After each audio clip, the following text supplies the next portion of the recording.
Salve pessoal! Recentemente, algumas pessoas que eu sigo recuperaram um vídeo antigo da Beth Carvalho, onde ela vai discutir a música nacional, o imperialismo, a CIA e a música estrangeira, de fora, né? E é muito foda a maneira como a Beth tinha uma consciência política muito grande, muito avançada, de uma forma que tem muita coisa que ela vai dizer, que ela vai cantar, enfim, que segue muito atual, segue ainda mais atual do que quando ela falou. E esse vídeo que eu quero mostrar aqui hoje é um desses exemplos.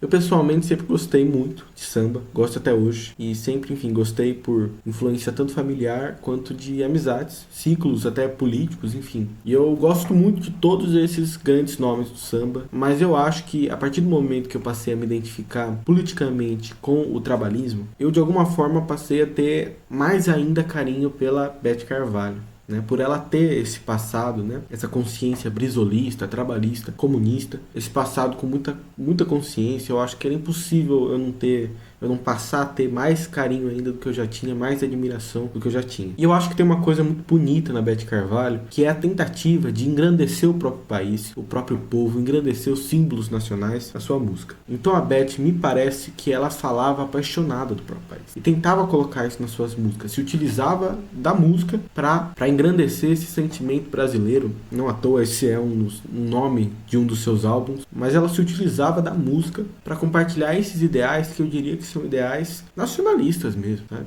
Agora, um nacionalismo de esquerda, ela sempre deixou isso muito claro, o posicionamento dela no espectro político. Então tem entrevistas da Beth que, por exemplo, ela vai dizer de uma maneira muito acertada que o papel do sambista é ser representante legítimo do povo brasileiro. É justamente valorizar o povo brasileiro por meio da música. Isso é muito, muito verdadeiro e muito sincero também da visão dela. E por que eu estou falando tudo isso? Eu disse que recentemente retomaram um corte de uma entrevista dela, de uma entrevista que ela deu para o Danilo Gentili, e, enfim, ele com aquele jeitão dele, debochando como se fosse alguma teoria da conspiração, o que ela estava dizendo sobre o imperialismo querer esmagar a cultura nacional, e ela vai ali explicar detalhadamente qual é a sua ideia sobre o tema. Eu acho que a Beth nesse vídeo, e aí eu vou passar o vídeo aqui no nosso vídeo, né? Eu vou passar o vídeo pra gente ver, mas eu acho que ela conseguiu expressar de uma maneira brilhante, de uma maneira didática, de uma maneira muito boa, uma faceta de um conceito. E aí esse conceito é um conceito que cientistas sociais gastam livros para tentar explicar e não conseguem, mas que é a faceta musical, entre aspas, do colonialismo cultural. Então ela vai dizer ali, de uma maneira, enfim, brilhante, como eu já disse, que como a gente tem uma tendência a valorizar a música estrangeira em detrimento da música nacional. Eu recentemente fiz um vídeo sobre a vitória da Fernanda Torres e sobre o cinema nacional, conectando os dois temas, né? Eu falei sobre como a vitória da Fernanda Torres nos trazia uma reflexão sobre a importância de valorizar o cinema nacional. E eu disse uma coisa de uma forma muito menos brilhante, mas parecida, que os filmes estadunidenses dominam as telas dos cinemas aqui do Brasil, e o cinema nacional não tem espaço e sofre de uma desvalorização muito grande frente ao cinema estrangeiro. Isso pela irresponsabilidade, inclusive, de governos autorreferidos como progressistas, né, que não deram a devida atenção para esse ponto. Mas independente disso, o que ela vai dizer ali, a Beth, é muito real. O nosso povo já não mais se vê identificado, já não mais vê a realidade nacional na música, não só na música, mas na tela do cinema, enfim, na cultura hegemônica de uma maneira geral. Justamente porque a cultura, cada vez mais, é hegemonizada pela cultura estrangeira. Inclusive, em outra entrevista, não essa que eu tô falando aqui, mas outra entrevista que eu já li da Beth, ela faz essa conexão dessa questão da cultura estrangeira com a questão da imprensa, do jornal, dizendo que falta ao Brasil, e de fato, até hoje, e cada vez mais, mas dizendo que falta ao Brasil um jornal como foi o jornal Última Hora, que foi criado pelo Vargas para ser um jornal, e foi um grande jornal de caráter nacionalista, popular, de esquerda. E de fato, isso é muito mais atual do que na época que ela falou, né? Nesse vídeo especificamente, ela vai falar da música, da indústria cultural da música estrangeira e da maneira que o imperialismo se interessa, sim, pela desvalorização da cultura nacional de uma maneira geral. Ela propõe uma inversão na interpretação dominante e acredita que, enfim, como diria o Jorge Aragão, nem tudo que é bom vem de fora. Enfim, eu vou colocar o vídeo aqui na tela, vamos ouvir a nossa querida Beth Carvalho e vamos voltar para comentar, né? Eu ainda acho que tem muito que ser dito sobre o tema. Vamos lá. Bom, Tô aqui na página da APR, minha organização, que repostou o vídeo também, né? E vamos lá, vamos botar aqui. Recentemente você disse, pelo menos, não sei se você disse ou não, mas saiu assim na revista. Segundo a época, você disse que a CIA quer destruir o samba. Que plano maligno é esse? Deixa eu explicar, porque ninguém achou que eu tô maluca e tal. Compararam ao papo da Pantera, coisa assim. O tapa da Pantera? Tapa da Pantera, Não, mas você dá um tapa na Pantera? Não. Não, tá bom. O sistema capitalista, imperialista, é terrível. As gravadoras são multinacionais, as pessoas têm que se lembrar disso. Então, o interesse delas é tocar música estrangeira. Música de fora, né?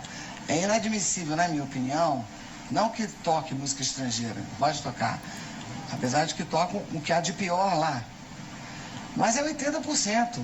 Esse percentual é muito injusto. Nós temos a melhor música do mundo. Brasil é a melhor música do mundo. Entendeu? Melhores compositores. Beth, quando a música americana da boa, eu adoro. A música francesa da boa. A música tem duas coisas. Quando você diz isso, que o Brasil tem a melhor música do mundo, você está contando o Traje a Rigor? Claro, por que não? É, claro. Então, voltando, para explicar, né?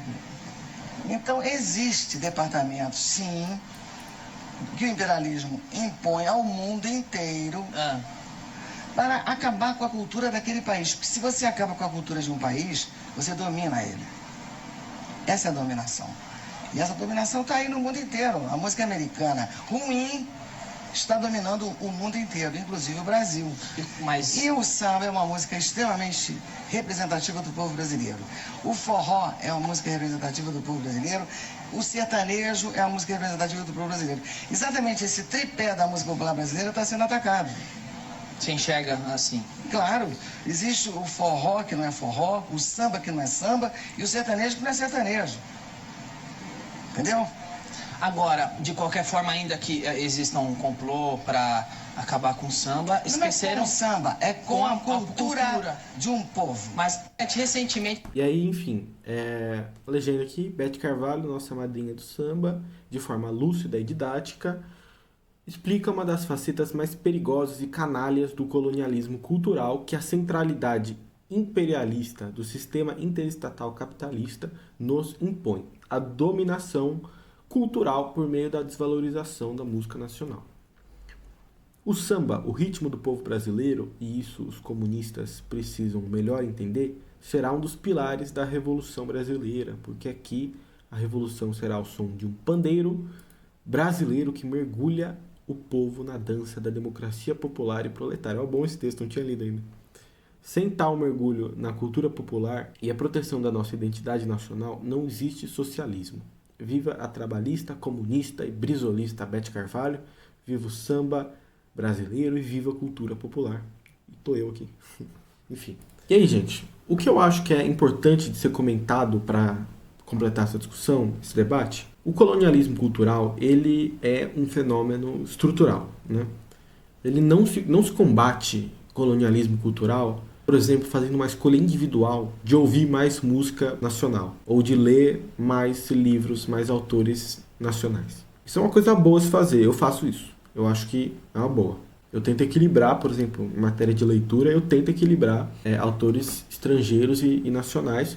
Em certa medida, eu tento priorizar os aqui do Brasil, ou pelo menos os latino-americanos. Mas isso não é um combate ao colonialismo cultural. Então, combater o colonialismo cultural não é o que o Jones Manuel, por exemplo, vai chamar de um nacionalismo metodológico. Tá? Isso não vai resolver a questão. Tanto primeiro, porque existem autores estrangeiros que são mais próximos de uma interpretação digna da realidade da periferia do capitalismo do que autores brasileiros. Então, tem autor brasileiro que acha que o imperialismo é uma ficção, é uma teoria da conspiração, né? E estrangeiro a gente tem alguém como Lossurdo, por exemplo, para falar de um mais recente, mais contemporâneo, que vai debater muito melhor o tema. Né? E também porque, como eu disse, o colonialismo cultural, numa sociedade de capitalismo dependente, como é a configuração do capitalismo no Brasil, é um fenômeno estrutural. Né? E aí, assim, o Brasil, apesar de ter feito a sua independência jurídico e formal, Então o Brasil formalmente um país independente. Apesar disso, o Brasil não passou de uma colônia para um país de independência econômica, social, intelectual, militar e cultural, né? Ele passou de uma colônia para um país de capitalismo dependente, na prática, com subsoberania, que ela não se afirma totalmente na prática. E aí eu acho que o brilhante autor da teoria marxista da dependência, o Rui Mauro Marini, ele vai explicar esse processo exatamente de uma maneira, de novo, brilhante. E ele vai definir que esse processo culmina num capitalismo dependente e, portanto, subordinado, que é como ele vai definir a dependência, na divisão internacional do trabalho. Ou seja, subordinado na divisão internacional do trabalho às potências imperialistas que continuam dominando o nosso país. A consequência prática desse processo histórico é um peso muito grande em todas as facetas da vida nacional de influência estrangeira, de influência imperialista, e principalmente no pós-guerra estadunidense, a partir do momento que os Estados Unidos afirma a sua hegemonia global. É daí que vai vir toda uma lógica que vai ser muito bem desenvolvida, por exemplo, pelo Alberto Guerreiro Ramos, um importante teórico intelectual trabalhista do ISEB, que também foi do velho PTB. Ele vai falar sobre esse mesmo fenômeno que a Beth também vai discutir, mas ele vai falar sobre o ponto de vista da sociologia, né, que é a área dele. Ele vai falar sobre uma sociologia enlatada, da tendência de importação de ideias produzida no centro do capitalismo, nos países centrais do capitalismo, o que forma uma sociologia descolada da realidade nacional, que é essa sociologia enlatada, né? Eu citei o vídeo que eu fiz sobre a vitória da Fernanda Torres. Lá eu dou um exemplo do cinema nacional, que olha, cada vez que você vai no cinema com o seu amigo, com o seu familiar, e você vai assistir um filme estrangeiro, parte do valor gasto com o ingresso vira remessa de riqueza, vira pagamento de royalty para fora. Esse dinheiro volta para a matriz da produtora, que é estrangeira. Isso é dinheiro para fora, isso é dinheiro para os outros. Isso pressiona a nossa balança de pagamentos, isso gera emprego lá fora, isso alimenta essa indústria cultural que quer desvalorizar a cultura nacional. Então é fato, isso